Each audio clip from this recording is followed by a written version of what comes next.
नमस्कार दोस्तों, मैं रामजीव सिद्धार्थ आरजे क्लासेस 2.0 में आपका स्वागत करता हूं। जैसा कि आप टाइटल से परिचित होंगे, ऊपर दिख रहा होगा संविधान प्रस्तावना। इसका आज हम लोग अध्ययन करेंगे। दोस्तों चलिए पहले देख लेते हैं प्रस्तावना क्या है। जैसा कि आप लोग टाइटल से ही देख रहे होंगे, हम भारत के लोग भारत को एक संपूर्ण प्रभुत्व संपन्न समाजवादी पंथनिरपेक्ष लोकतंत्रात्मक गणराज्य बनाने के लिए तथा उसके समस्त नागरिकों को सामाजिक आर्थिक राजनैतिक न्याय विचार अभिव्यक्ति विश्वास धर्म और उपासना की स्वतंत्रता प्रतिष्ठा और अवसर की समता प्राप्त करने के लिए तथा उन सब में व्यक्ति गरिमा राष्ट्र की एकता अखंडता सुनिश्चित करने वाली बंधुता बढ़ाने के लिए दृढ़ संकल्प होकर अपनी इस संविधान सभा में आज दिनांक 26 नवंबर 1949 मित्र मार्ग शुक्ल सप्तमी संवत 2006 विक्रमी को एतत् द्वारा इस संविधान को अंगीकृत अधिनियमित और आत्मार्पित करते हैं। दोस्तों ये शब्द जो हमने पढ़े ये भारत की संविधान में प्रस्तावना में अंकित हैं, या कह सकते हैं कि ये पूरी प्रस्तावना है जिसको डॉक्टर भीमराव अंबेडकर ने संविधान सभा में संविधान को समर्पित करते हुए भारत की जनता को पढ़ा था। दोस्तों संविधान एक ऐसा विषय है जिसको कंपटीशन के लिहाज से साथ साथ में अपने जीवन को और निखारने के लिए अपने अधिकार नियम को और देश के अधिकारों को जानने के लिए पढ़ना जरूरी है। दोस्तों हम अपने उद्देश्य के लिए एक परीक्षा या कह सकते हैं बड़ा कंपटीशन पास करने के लिए तो पढ़ते ही पढ़ते हैं, साथ में हर व्यक्ति को संविधान का अध्ययन करना चाहिए। संविधान में हमारे लिए क्या वर्णित है, हमारे संविधान में संविधान रचने वालों ने क्या लिखा है, ये सब जानना जरूरी है। दोस्तों संविधान की प्रस्तावना यह दर्शाती है कि संविधान को रचने वाले जो विद्वान थे वो क्या चाहते थे, उनकी क्या विचारधारा थी, उनका क्या दर्शन था, उनकी क्या सोच थी, यह सब बताती है प्रस्तावना। संविधान में क्या वर्णित है यह सब बताती है प्रस्तावना। इसी बात को आगे बढ़ाते हुए हम विषय पर लौटेंगे, बात करते हैं। जो हमारी प्रस्तावना है या ऑस्ट्रेलिया के संविधान से कह सकते हैं अमेरिका के संविधान से उसके शब्दों से मिलती जुलती, या हम सीधे शब्दों में कहें ऑस्ट्रेलिया के संविधान से प्रेरित है। कुछ उसकी जो भाषा है ये ऑस्ट्रेलिया के संविधान से प्रेरित है और उसका जो ढांचा है वो हमारा अमेरिका या संयुक्त राष्ट्र संघ से प्रेरित है। संविधान का जो पहला शब्द है हम भारत के लोग, जो पहली लाइन है ये संयुक्त राष्ट्र संघ से प्रेरित है। संयुक्त राष्ट्र संघ की जो प्रस्तावना है उससे हमारी प्रस्तावना की पहली लाइन प्रेरित है। और उसी कड़ी में जोड़ते हुए 13 दिसंबर 1946 को हमारे प्रथम प्रधानमंत्री पंडित जवाहरलाल नेहरू ने एक उद्देश्य प्रस्ताव पेश किया था। वह उद्देश्य प्रस्ताव 22 दिसंबर 1946 को स्वीकृत हुआ। उसमें संविधान की प्रस्तावना की बात या कह सकते हैं उद्देशिका की बात रखी गई थी। जैसा कि आप टाइटल से परिचित होंगे, संविधान, फिर मैंने लिखा है प्रस्तावना, फिर उद्देशिका। ये कह सकते हैं कि एक ही है। इसको हमने 3 भागों में बांटा है दोस्तों: स्रोत, स्वरूप, दर्शन, विचार, प्रकार और उद्देश्य। यहां पर कह सकते हैं कि स्रोत जो संविधान, प्रश्न ये आता है, थोड़ा टॉपिक हटेंगे, प्रश्न ये आता है कि भारत में सर्वोच्च क्या है, सुपर क्या है, संविधान या सुप्रीम कोर्ट, राज्यसभा, लोकसभा, या कह सकते हैं कि राष्ट्रपति, प्रधानमंत्री। तो यदि हम ये बात करें दोस्तों, तो यदि पद की बात करें तो वो राष्ट्रपति है और वो जनता का अप्रत्यक्ष रूप से चुना हुआ एक प्रतिनिधि है, और जिनको हम राज्यसभा या लोकसभा भेजते हैं वो जनता द्वारा प्रत्यक्ष रूप से चुने हुए प्रतिनिधि होते हैं।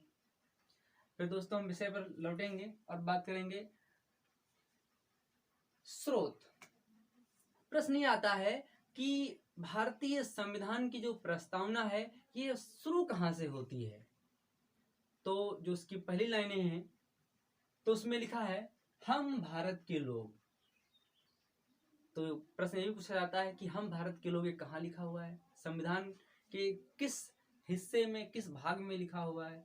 तो संविधान के प्रस्तावना वाले भाग में, कह सकते हैं कि प्रस्तावना की पहली लाइन है।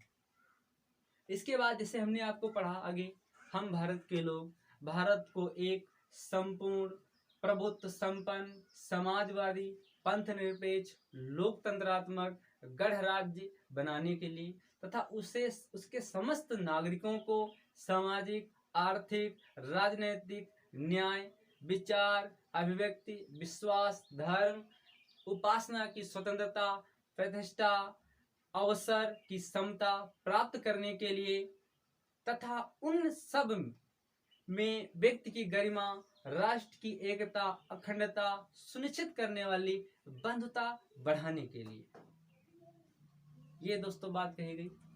तो उसमें आप देख रहे होंगे कि मैंने लिखा है स्वरूप दर्शन विचार प्रकार। संविधान रचने वाले विद्वानों के क्या विचार थे ये हम प्रस्तावना से जान सकते हैं। हमारे संविधान में क्या लिखा है, क्या समाहित है, हमारे संविधान का क्या उद्देश्य है, संविधान क्या कहना चाहता है, ये सब हम प्रस्तावना से जान सकते हैं। दोस्तों इधर देखते हैं जो संपूर्ण प्रभुत्व संपन्न, ये हमारी प्रस्तावना में शब्द आया है, इसका अर्थ क्या है। इसका अर्थ सीधा सीधा है संपूर्ण मतलब पूरा, प्रभुत्व शासन संपन्न, मतलब कि जो भारत हमारा है ये संपूर्ण प्रभुत्व संपन्न है। इस पर किसी भी विदेशी राज्य का या विदेशी शक्तियों का नियंत्रण नहीं है, ये कह सकते हैं इन पर किसी का शासन नहीं है। हम विदेश नीति में स्वतंत्र रूप से और आंतरिक मामलों में स्वतंत्र रूप से अपने फैसले ले सकते हैं। दूसरा दोस्तों है पंथ निरपेक्ष शब्द, कहने का तात्पर्य है वैसे धर्म निरपेक्ष और पंथ निरपेक्ष, ये लोग कुछ लोग अलग अलग बताते हैं, कुछ लोग एक ही बताते हैं। यदि शब्दों की बात करें तो शब्द तो दो अर्थ बताते हैं, लेकिन वैसे यदि हम बात करें तो एक है। कहा जा सकता है पंथ निरपेक्ष या धर्म निरपेक्ष। यहाँ दोस्तों धर्म निरपेक्ष की बात करें तो न्याय सत्य इसकी बात कही गई है। पंथ निरपेक्ष की बात करें दोस्तों तो पंथ निरपेक्ष का तात्पर्य है ये किसी भी भाषा किसी भी रहन सहन किसी भी क्षेत्र से किसी भी एक अलग हिस्से से भारतीय संविधान उनका पक्षपात नहीं करता या उनका पक्षपात नहीं ले रहा है। भारतीय संविधान का अपना कोई धर्म नहीं है, वो सभी धर्मों को स्वतंत्र रूप से फलने फूलने की आज़ादी प्रदान करता है, उसका अपना कोई धर्म नहीं। दोस्तों आगे बात करते हैं लोकतंत्रात्मक। इसका मतलब यह है कि भारत का जो शासन है वो जनता द्वारा जनता का जनता के लिए, अब्राहम लिंकन का तो कथन ये पता ही होगा। कहने का तात्पर्य है कि यहाँ पर सर्वोच्च शक्ति यदि किसी में है तो जनता में है, जिसको चाहे गद्दी से हटा दे जिसको चाहे बैठा दे। तो यहाँ पर लोकतंत्रात्मक जनता का ही शासन है, किसी एक व्यक्ति का शासन नहीं है। दोस्तों आगे गणराज्य शब्द मैंने आपको बताया। गणराज्य शब्द का मतलब यह है कि भारत में राजा का पुत्र राजा नहीं हो सकता, भारत में राजा का बेटा राजा नहीं बनेगा, जिसके अंदर क्षमता होगी वही बनेगा, काबिलियत होगी वही बनेगा।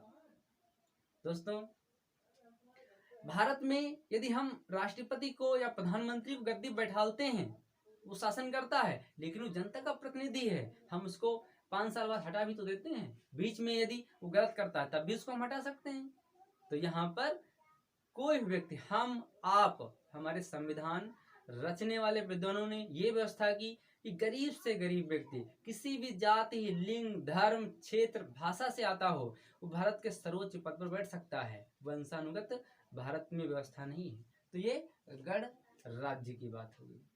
आगे दोस्तों देखते हैं उद्देश्य भी, हमारे संविधान का उद्देश्य क्या है। संविधान रचने वाले विद्वानों का उद्देश्य क्या था दोस्तों, बात करेंगे। न्याय। भारतीय संविधान में न्याय की बात कही गई। न्याय भारतीय संविधान में 3 प्रकार के दिए गए हैं, सामाजिक, आर्थिक, राजनीतिक। याद रखना दोस्तों, ये पूछा जाता है भारतीय संविधान कितने प्रकार के न्याय देता है। तो ये 3 प्रकार के न्याय देता है, सामाजिक, आर्थिक, राजनीतिक। ये कहाँ वर्णित है, ये प्रस्तावना में वर्णित है। वैसे यदि हम बात करें यहाँ पर, तो मूल अधिकार, नीति निर्देशक तत्व, वहां पर तो आपको अनुच्छेदों के रूप में ये मिल जाएंगे। लेकिन ये कहाँ से स्टार्ट है, तो ये हम बात करेंगे प्रस्तावना से है। कहता है संविधान हमारा सामाजिक, कोई भी व्यक्ति हो उसको सामाजिक न्याय पाने का अधिकार है। कोई भी भाषा से हो, लिंग से हो, जाति से हो, धर्म से हो, क्षेत्र से हो, भाषा से हो, कहीं से भी हो, कोई भी व्यक्ति हो। भारत तो ऐसा महान देश है जहाँ पर मरने के बाद भी हमें सम्मान पाने का अधिकार है। बहुत सारे लोगों को भारत रत्न या बहुत सारे पुरस्कार मरणोपरांत प्राप्त हुए। यह भारत का संविधान इतना विशाल बृहद है, इतना बड़ा दिल है उसका कि वो पेड़ पौधे, जानवर या जैसी अन्य चीजों को भी सम्मान प्रदान करता है। आर्थिक, कोई भी व्यक्ति हो, भारत का यदि कोई भी नागरिक है तो उसको आर्थिक न्याय पाने का अधिकार है। उस व्यक्ति को गरीब रहने का अधिकार नहीं, वो चाहे तो और अपनी जीविका पाने के लिए कार्य कर सकता है, तरह तरह के कार्य सोच सकता है। राजनीतिक, वो राजनीति में हिस्सा ले सकता है। वो गरीब से गरीब बेटा वो अच्छे पद पर पहुंच सकता है। बहुत सारे प्रधानमंत्री, मुख्यमंत्री, सांसद, विधायक हमारे देश में हुए हैं जो बहुत गरीब थे, अब बहुत अच्छे पद पर पहुंचे। आप भी पहुंच सकते हैं। स्वतंत्रता की बात करें दोस्तों, तो भारतीय संविधान 5 प्रकार की स्वतंत्रता हमें देता है। कौन सी? विचार, अभिव्यक्ति, विश्वास, धर्म, उपासना की स्वतंत्रता देता है। भारतीय संविधान कहता है हमें अपने विचार रखने का अधिकार है। भारतीय संविधान कहता है हमें अभिव्यक्ति मतलब बोलने का अधिकार है। भारतीय संविधान विश्वास, हम जिस संस्कृत धर्म, जिस में चाहे, जिस संस्था में चाहे विश्वास कर सकते हैं, हमें कोई रोक नहीं सकता। भारतीय संविधान में शक्ति प्रदान करता है। धर्म, हम अपने धर्म, जिस धर्म में चाहे जा सकते हैं, जिस धर्म में चाहे हम जाएं या किसी धर्म को हम त्याग दें, भारतीय संविधान हमें स्वतंत्रता प्रदान करता है। उपासना, हम जिसकी चाहे उपासना करें, जिसमें चाहे अपनी आस्था प्रकट करें, यह भारतीय संविधान हमें प्रदान करता है। दोस्तों, समानता की बात करते हैं तो प्रतिष्ठा और अवसर की समानता हमें भारतीय संविधान देता है। भारतीय संविधान कहता है कि हम अपनी प्रतिष्ठा स्थापित कर सकते हैं, हम किसी भी क्षेत्र में अवसर प्राप्त कर सकते हैं, हमें कोई रोक नहीं सकता। ये भारतीय संविधान कहता है। ये कहाँ वर्णित है? ये प्रस्तावना में वर्णित है। प्रस्तावना कहाँ के संविधान से प्रेरित है? भाषा ऑस्ट्रेलिया से और के संविधान से, अमेरिका के संविधान से, संयुक्त राष्ट्र के संघ के चार्टर से हमारी प्रस्तावना प्रेरित है। किसके प्रस्ताव से रखी गई? तो ये उद्देश्य प्रस्ताव किसने पास रखा था? ये पंडित जवाहरलाल नेहरू ने। कब रखा? 23 दिसंबर 1946। पास कब हुआ? स्वीकृत कब मिली? 22 दिसंबर 1946। दोस्तों, आगे हम कड़ी में जुड़ते हुए बात करते हैं। हमारा जो संविधान है ये 26 जनवरी 1950 को लागू हुआ था। इसी दिन भारत हमारा गणराज्य, गणतंत्र बना। और इसी दिन डॉक्टर लक्ष्मीमल सिंह भी, जो राजस्थान से हैं, इनकी अनुशंसा से 26 नवंबर को जब संविधान बना था, विधि दिवस के रूप में मनाते थे। 26 जनवरी को गणतंत्र दिवस के रूप में मनाते हैं। 26 जनवरी, उस दिन हमारे राष्ट्रपति, प्रथम राष्ट्रपति डॉक्टर राजेंद्र प्रसाद जो बिहार से थे, जिनको बिहार का गांधी कहा जाता है। पंडित जवाहरलाल नेहरू जैसे दिग्गज नेता गद्दी पर बैठे। दोस्तों, जो संविधान हमारा 26 नवंबर को बना, ये आज संविधान के दिवस के रूप में मनाया जाता है। इससे पहले विधि दिवस के रूप में मनाया जाता था, जिसको डॉक्टर लक्ष्मी मल सिंघवी जो राजस्थान से थे, इनकी अनुशंसा पर पहली बार मनाया गया था। दोस्तों, आगे बात करते हैं। कभी कभी प्रश्न आता है, क्या प्रस्तावना न्याय योग्य है कि नहीं है? कभी कभी प्रश्न आता है, क्या संविधान का यह भाग है कि नहीं है? आइए दोस्तों देख लेते हैं। इन री बारूबारी एक वाद आया था, इन री बेरुबारी 1960। इसमें सुप्रीम कोर्ट ने कहा कि प्रस्तावना संविधान का अंग नहीं है। उसके ठीक 13 साल बाद, जिसमें 13 ही न्यायाधीश थे, केशवानंद भारती बनाम केरल राज्य 1973, केशवानंद भारती बनाम 1973 में सुप्रीम कोर्ट ने कहा कि प्रस्तावना संविधान का अभिन्न अंग है, और ये भी कहा कि इसमें संशोधन हो सकता है, लेकिन कुछ हटाया नहीं जा सकता है, इसमें जोड़ा जा सकता है। प्रश्न आता है, क्या संविधान में संशोधन हो सकता है? हाँ, हो सकता है, लेकिन कुछ हटाया नहीं जा सकता है, इसमें शब्द जोड़े जा सकते हैं। देखिए, पहली बार 1960 में इन री बारूबारी वाद में कहा गया कि प्रस्तावना संविधान का भाग नहीं है। फिर 13 साल बाद इसी फैसले को सुप्रीम कोर्ट बदलते हुए, अपने फैसले को बदलते हुए कहा, केशवानंद भारती बनाम पंजाब राज्य में, केरल राज्य में कहा कि भारतीय संविधान में जो प्रस्तावना है, ये इसका अभिन्न अंग है, और यह भी बात रखी गई कि इसमें संशोधन हो सकता है। 42वां संविधान संशोधन 1976 में पहली बार भारतीय संविधान की प्रस्तावना में संशोधन हुआ। जब पहली बार संशोधन हुआ तो इसमें समाजवादी पंथ निरपेक्ष 2 शब्द जोड़े गए। कहां जोड़े गए? प्रथम पैरा में। अखंडता, ये सब जोड़ा गया 6ठे पैरा में। जब 1976 में 42वां संविधान संशोधन हुआ, तब दोस्तों 3 शब्द जोड़े गए। कौन कौन से जोड़े गए? समाजवादी, नोट कर लेना, समाजवादी, पंथ निरपेक्ष, अखंडता। इनका क्रम पूछा जाता है दोस्तों, समाजवादी, पंथ निरपेक्ष, अखंडता, क्रम भी याद कर लेना। कभी कभी विकल्प में क्रम से भी आ जाता है कौन कौन शब्द जोड़े गए। ये शब्द दोस्तों जोड़े गए। कब जोड़े गए? 42वां संविधान संशोधन 1976 के द्वारा। उसके बाद अभी तक भारतीय संविधान की प्रस्तावना में एक बार भी संशोधन नहीं हुआ। संशोधन हो सकता है। मैंने आपसे बताया कि प्रस्तावना न्याय योग्य नहीं है, हाँ, संविधान को जानने की कुंजी है। अब देखिए दोस्तों, इधर ठाकुरदास भार्गव, इन्होंने प्रस्तावना या उद्देशिका को आत्मा कहा, संविधान की आत्मा कहा। न्यायमूर्ति हिदायतुल्लाह कोलकाता बनाम पंजाब राज्य में प्रस्तावना को संविधान की मूल आत्मा कहा। दोस्तों, के